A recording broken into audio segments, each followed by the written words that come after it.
rock bottom is a phrase many of us have heard, used to describe the moment when a person with an active addiction feels their lowest. In many cases, that is a turning point, motivating them to seek help. But not everyone has to hit rock bottom, and everyone's recovery journey is different. For the past 4 years, the Payoff Stories of Sobriety podcast has shared real-life experiences of addiction and recovery. And joining us today to share what is possible on the other side of addiction is our friend and podcast host, Pete Sousa. Thanks for being here, Pete. It feels like you never really left. No, I feel like I'm always here in spirit, and I'm delighted to be here today. Well, I love having you back and showing off the guns today, obviously. Put the gun show on. You have to wear a suit. That's fantastic. It's a luxury. It's like a pop gun, but I'll take it. You start your podcast by asking people their sobriety date. That's what the question that you asked them. Why is that important? Explain what that is. Well, I like to ask them that because, one, it kind of makes them comfortable, right?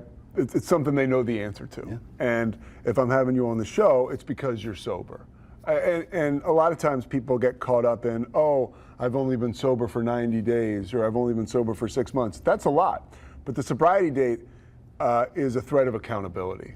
And to be able to, I go to a local 12-step meeting here in town often, and we start the meeting by saying when your sobriety date is. And the reason we do that is because you want people to know it works. I know people walking around Central Texas, with 30, 40, 50 years of sobriety, some 10, 12, myself 13. So it works. Recovery works, and I think it's important when people share that. Absolutely. What motivated you to start this podcast in the first place? I've listened to it. I listen to it frequently. And so I know some of the stories you get to share and people's experiences, but what made you want to put this into the world? When I was really struggling, I did hit rock bottom. And when I was at the end of my rope, I couldn't even get myself to go to a recovery meeting. I couldn't get myself to even think about treatment, but I watched documentaries about notable people who had gotten sober. And I can remember this one time, I was a mess. Had been drinking many days in a row, and this guy, Dennis Eckersley, was a Major League Baseball player, and he was talking about getting sober on this documentary about his life. And I remember watching it, like almost crying, being like, I wish I could have what he has.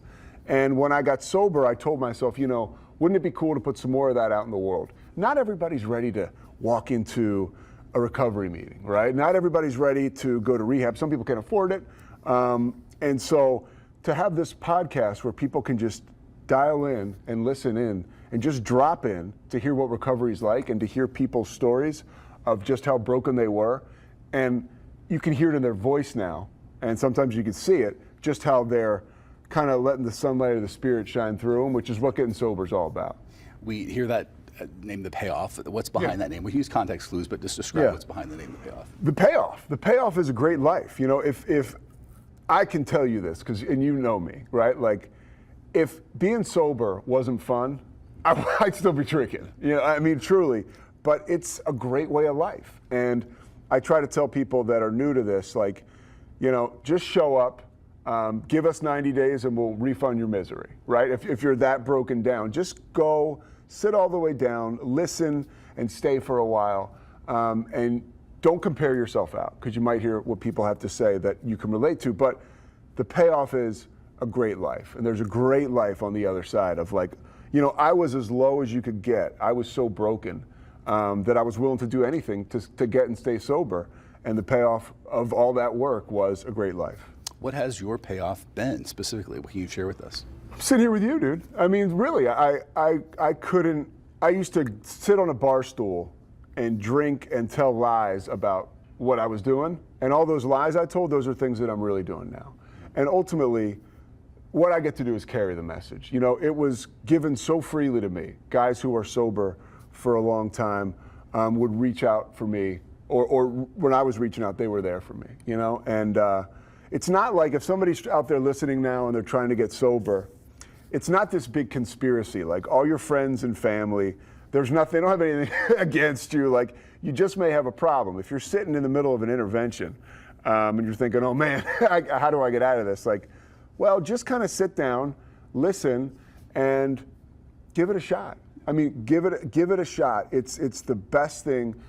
The worst thing that I thought had ever happened to me right? Being broken down and not being able to drink anymore like a normal person was the best thing that ever happened to me. But I didn't know, and I had to trust God, and I had to trust, what people before me that were having great success, who came before me, I had to trust what they said. And I could see it in them. You've been very vocal about your story. John Mulaney, very vocal about Yes. your story, putting it in really something to hear all of the detail and really opening up about it. Do you find that most people are open to sharing their stories of how they got sober? It depends on the person, and it's, look, Alcoholics Anonymous is a place where I go, right? It's anonymous for a reason. I think that if people want to share who they are and share their story, that's fine. If you're going to do that, talk to your sponsor about it before you, because sometimes maybe you're not ready.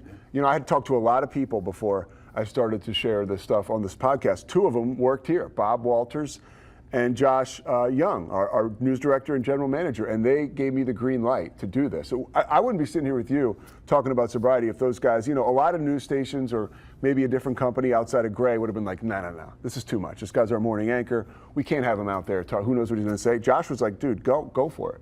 And when you surround yourself, when you get sober, you find yourself around people like that. But I just want people to know, it's not like a basement of a bunch of boring people, right? Getting sober, there's people, that's why sometimes I wish more people were a little more vocal, because there's people in your life who have what you want, and it's because they're sober, but you have no idea that they had a drinking problem to begin with. That's their business, but that's why I share what I share. Are there challenges you find that are unique to Central Texas in living that life, in living a sober life? Or are there advantages? What do you think, what's it like, especially here in this area? That's a great question. That's a great question. Central Texas is great because there are a lot of meetings around here. So if you're having trouble, you can look it up online, try to find a place to go to a meeting. There's an AA hotline you can call and they can tell you where to go to a meeting.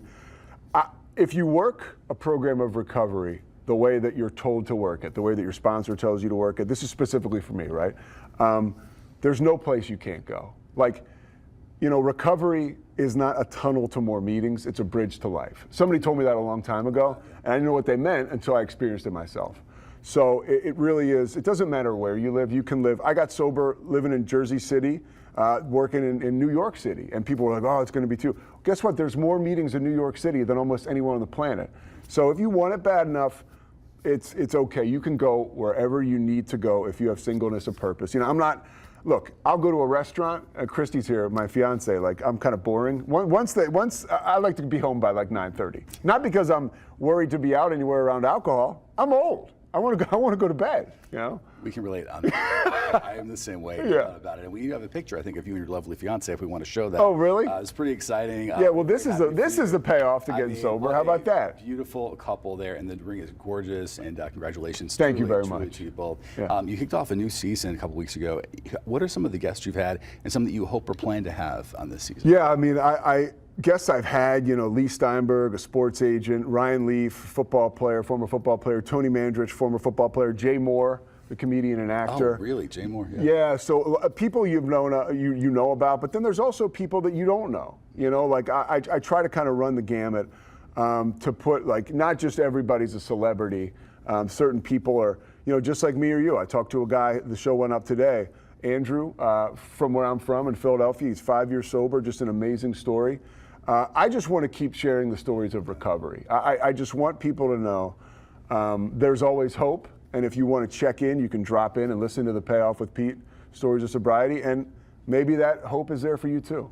If someone is listening to this or watching this and they are actively dealing with addiction, what do you want them to know is on the other side? You kind of alluded to earlier, started to get into it, but what else would you like to share about what awaits them after they kind of take that first step and kind of get down this road? Well, if they're dealing with this right now, they know that your life is very small, right? And you know what I'm talking about if you're struggling with this right now. And your life will be huge, right? The relationships that I burned so many bridges in my active addiction and had so many relationships break down. I never thought I would just have a healthy social life or have healthy connections in my life, and it's all come back in spades, So I would say to anybody that thinks they can't do it, yes, you can, because I did it, and I'm telling you, if I did it, you can do it. And there's always hope. There's always hope, but you got to be willing to do the work. What do they say? God rewards honest effort, not wishful thinking. So you've got to do your part. But I'm telling you, the community and the mojo you get from all that, it's a great life. Anything you'd like to tell people as far as what they can do to support others? You know, I love this. We didn't get to do interviews this long on the morning show. This is the It's best. Right? Yeah. But to give somebody advice if they have a loved one struggling with addiction and they're trying to go through this process of recovery and they're struggling, what would you tell them they can do to help? Should they go hands off? What should they do? There's one piece of information a therapist told me once, because I was dealing with the same situation, even being sober. If you have somebody in your life that's really struggling with drugs and alcohol, it's best to have a plan in place for when they come to you and ask for help, right? The way that the alcoholic mind works, at least mine did, you know, you have a huge weekend maybe, and then you take it into like a couple more days, 4 days you've been on a bender. You wake up in the morning and you say, I'm done. If you turn to a loved one or a family member and they say, the car's ready, I talked to somebody who's sober, they're gonna take you to a meeting. Or the car's ready, we got a rehab set up for you. You gotta kind of strike while the iron's hot, because like the typical alcoholic, 3:30 comes around, 5 o'clock, I'm starting to feel pretty good. I forget about all that. So when people ask for help, be ready to provide them with action steps and places they can go. There's a place in town here, Senecor. I can't really speak for them, but I know of it, and I know it's a treatment center. It's not like it's gonna cost you, you know, all the money in the world, you know?